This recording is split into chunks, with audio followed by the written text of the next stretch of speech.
जय शिवाय नमस्तुभ्य। हम सबको पता है कि 6 सितंबर को हरतालिका तीज का बहुत ही पावन सा पर्व है और मेरी तरफ से यानी कि द नेचुरल प्लैनेट फैमिली की तरफ से आप सभी को हरतालिका तीज की बहुत बहुत शुभकामनाएं। ना काफ़ी ज़्यादा लोग परेशान हैं भैया, पूज्य गुरु जी ने जो एक नया उपाय बताया है फुलेरा और कनेर के फूल का, उसे आप ठीक से समझा दें। तो उसी की बात इस पूरी वीडियो में हम लोग करने वाले हैं। आप जो कुछ भी मांग लोगे ना वो सब कुछ आपको मिलेगा। बहुत ही नियम के साथ में आप इस उपाय को करना होगा, ठीक है ना। चलो स्टार्ट करते हैं वीडियो को। स्क्रीन पे सबसे पहले आपको दिख रहा होगा यहाँ पे कनेर का पुष्प है ना। एक बात आपको यहाँ पे बता दूं मैं, दो कनेर का जो फूल होता है ना कई तरीके के होते हैं। पीला कनेर होता है, सफ़ेद कनेर होता है, पिंक कलर में होता है ना, हल्का ऑरेंज होता है। हमें बहुत ढेर सारे की ज़रूरत नहीं है, सिर्फ पीले कनेर की ज़रूरत है, वो भी आपको एक लेना, ठीक है ना। ले लिया। और अगर आप लोगों ने पूज्य गुरु जी की कथा ध्यान से सुनी होगी हरतालिका तीज की, तो उसमें उन्होंने पार्थिव शिवलिंग के निर्माण की बात आपको बताई है ना। क्या करना है आपको, जिस स्थान पर आपने अपने घर पे फुलेरा बनाया है या फिर आपके किसी घर के नज़दीक में किसी मंदिर में फुलेरा पहले से बंधा हुआ है, उसी फुलेरा के पास में आपको इस तरीके से बना करके घर से लेके जाना है क्या, एक पार्थिव शिवलिंग, ठीक है ना। मन है सुबह करो, मन है शाम को करो, व्रत हो तो भी कर सकते हो, व्रत नहीं हो तो भी कर सकते हो, ठीक है ना। पार्थिव शिवलिंग को क्या करोगे, लेकर के जाएंगे कहाँ पे, उसी फुलेरा के पास में पार्थिव शिवलिंग को अपने आप रख देंगे। जो भी पूजन अर्चना करनी हो, जो कुछ भी चढ़ाना हो, पार्थिव शिवलिंग के ऊपर आप सब कुछ समर्पित करेंगे, ठीक है ना। लास्ट में आपको जो एक कनेर का पुष्प मैंने दिखाया है, उस कनेर के फूल को, जो आपके जीवन की तकलीफें हैं, जो आपके जीवन के कष्ट हैं, उन कष्टों का स्मरण करते हुए, ध्यान करते हुए कनेर के पुष्प को पार्थिव शिवलिंग के ऊपर समर्पित करके कुंदकेश्वर महादेव का ध्यान करेंगे, स्मरण करेंगे और फिर वहां से हट जाएंगे। थोड़ी देर के बाद हटने का मतलब क्या है कि अब आपको वहां पर 2 मिनट बैठ करके श्री शिवाय नमस्तुभ्यम का जप करना है, ठीक है ना। जब आपका जप स्टार्ट हो जाए, जब खत्म हो जाए, उसके बाद में आप उस कनेर के पुष्प को उठाएंगे और महादेव के शिवलिंग के ऊपर समर्पित करके इस पार्थिव शिवलिंग का विसर्जन उसी जो ये आपने फुलेरा बनाया है ना, इसी फुलेरे के पास में किसी छोटी सी बाल्टी में कर देना। बाकी विसर्जन अच्छे तरीके से मिट्टी घुलने के बाद में किसी भी पेड़ के नीचे, चाहे वो बेल का पेड़ हो, पीपल का पेड़ हो, वट वृक्ष हो, उसके नीचे अगर आप उस पार्थिव शिवलिंग का विसर्जन कर देते हैं तो बरसों पुरानी जो आपकी मनोकामना है वो पूरी जरूर होती है ना। एक बात और बता दो, देखो अगर मान लीजिए कि फुलेरा आपने ये अपने घर पे बना रखा है तो आप उपाय कहाँ करोगे, अपने घर पे करोगे। बट कुछ लोग ऐसे भी हैं, कुछ परिवार ऐसे भी हैं जिनके घर में हरतालिका तीज नहीं मनाया जाता, तो फुलेरा वो घर पे नहीं बांधते हैं। तो अगर आप फुलेरा घर पे नहीं बांधते हो, मंदिर में बांधते हो, जिस स्थान पे बांधते हो, ये उपाय वहां करके देखिएगा। मात्र एक कनेर का पुष्प आपके जीवन को बदल के रख देगा इस हरतालिका तीज पे, ठीक है ना। करिएगा जरूर। तो यहाँ पे हम लोगों ने बात कर ली है अपने पहले उपाय की, ठीक है ना। चलो आगे बढ़ते हैं। जो सबसे फेमस उपाय है, पिछले 2 सालों की पुरानी वीडियो देख करके गुरु जी की इस उपाय को आपको समझा रहा हूं। बहुत स्पेशल सा है, बहुत ही प्यारा सा है ना। देखो स्पेशली हरतालिका तीज किसके लिए होता है, जो पत्नियां होती हैं, वाइफ होती हैं, वो किसके लिए रखती हैं, अपने हस्बैंड की लंबी उम्र के लिए। जानते हो Hartalika Teej as it is वैसा ही है जैसे करवा चौथ होता है ना, बस थोड़ा सा कुछ चेंजिंग होती है पूजा पाठ करने के तरीके में। बाकी व्रत वगैरह, व्रत खोलने का तरीका, व्रत रहते हैं, सारा चीज वही है, बस पूजा पाठ का तरीका चेंज होता है।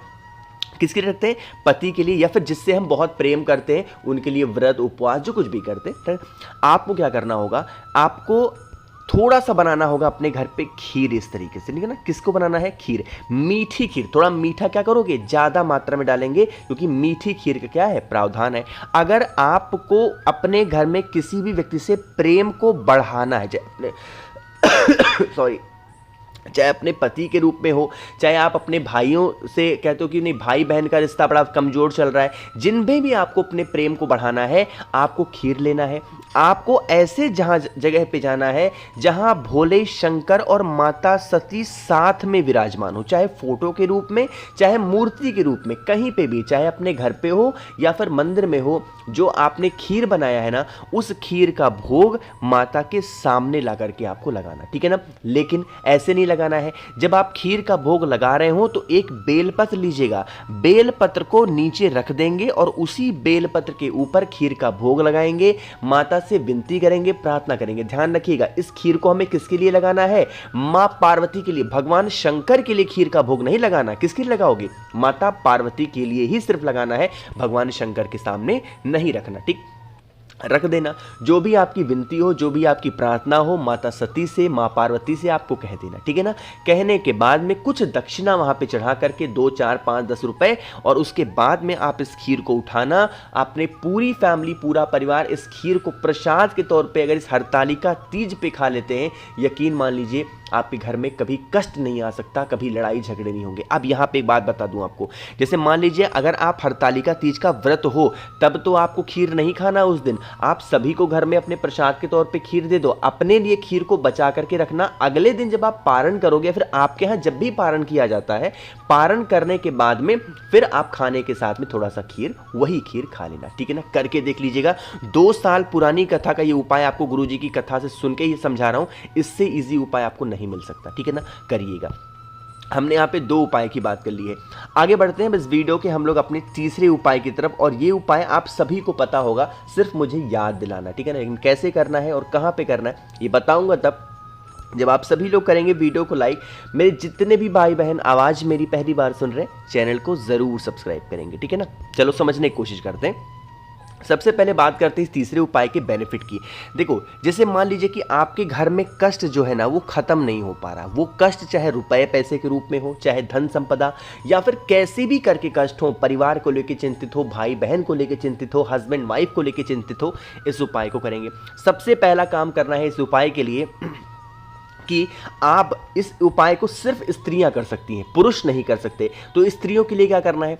आप व्रत हो तो भी करो, व्रत नहीं हो तो भी करो। पहले एक अपने आप को, खुद को 16 श्रृंगार से सजाना है। अपने आप को अच्छे तरीके से क्या करोगे? सजना है खुद को, ठीक है ना।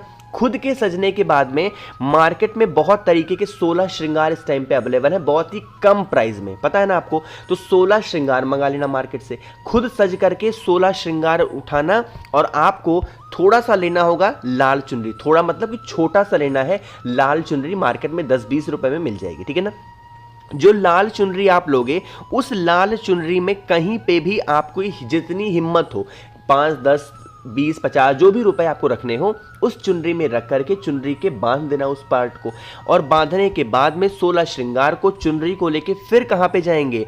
आपको माता सती के पास में जाना है, माँ पार्वती के पास में जाना है, और उनको सबसे पहले क्या करना है? आपको चुनरी उड़ाना है। उड़ाने के बाद में जो 16 श्रृंगार आपने किया है, उसी रूप में 16 श्रृंगार का जो सामान है, कुछ रुपए दक्षिणा के साथ में माता सती के सामने रखेंगे, और अपने जीवन के कष्टों के उद्धार के लिए मां पार्वती से विनती करेंगे, प्रार्थना करेंगे, हे देवी मां, हमारे घर में इस प्रकार से समस्याएं हैं, परेशानियां बढ़ गई हैं, आप हमारे घर से इन सभी समस्याओं को दूर करें। जैसे भी प्रार्थना करना चाहते हो वैसे प्रार्थना कर लेना, और प्रार्थना करने के बाद में जो 16 श्रृंगार के सामान थे, मंदिर के अंदर जो भी आपको पूजन वाले पंडित जी दिख जाए या फिर साफ सफाई करने वाले दिख जाए, उनको अगर आप दान कर देते हैं, यकीन मानिए कभी भी घर में लड़ाई झगड़े नहीं हो सकते, हमेशा प्रेम सद्भावना बना रहेगा। तो यहाँ पे हम लोगों ने बात कर ली है अपने 3 उपाय की। आगे बढ़ते इस वीडियो के अपने चौथे उपाय की, जो कि काफी दिनों से लोग परेशान थे।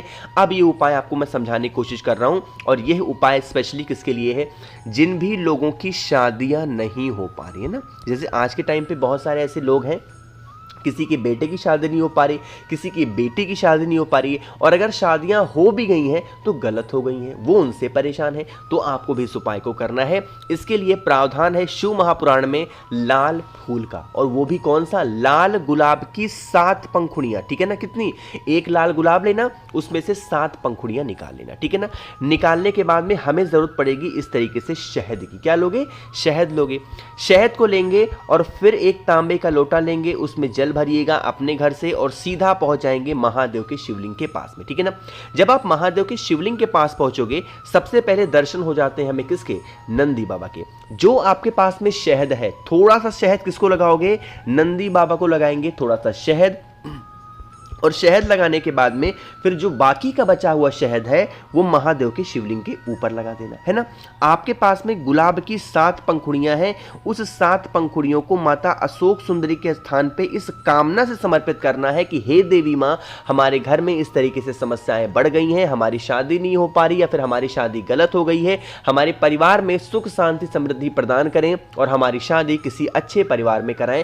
इस तरीके से कामना करके गुलाब की 7 पंखुड़ियों को समर्पित करके जो आपके पास में तांबे के लोटे में जल है, उस जल को आधा जल महादेव के शिवलिंग के ऊपर समर्पित करेंगे और आधा जल नंदी बाबा के ऊपर समर्पित कर देंगे। यकीन मानिए इस हरतालिका तीज पे अगर इस उपाय को आपने किया तो आपको कभी कोई संकट शादी विवाह से रिलेटेड नहीं हो सकती, और नियम से कर लिया तो 3 महीने के अंदर आपकी अच्छी शादी होगी। ठीक है ना, करके ज़रूर देखेंगे। तो मैंने कोशिश की है आप सभी को बहुत ही अच्छे से समझाने की। बाकी वीडियो पसंद आई हो तो लाइक करिएगा। कुछ पूछना है, नहीं समझ में आया, नीचे कमेंट सेक्शन में पूछ सकते हैं। मेरे जितने भी भाई बहन आवाज़ मेरी पहली बार सुन रहे हैं, चैनल को ज़रूर सब्सक्राइब करेंगे। श्री शिवाय, नमस्ते।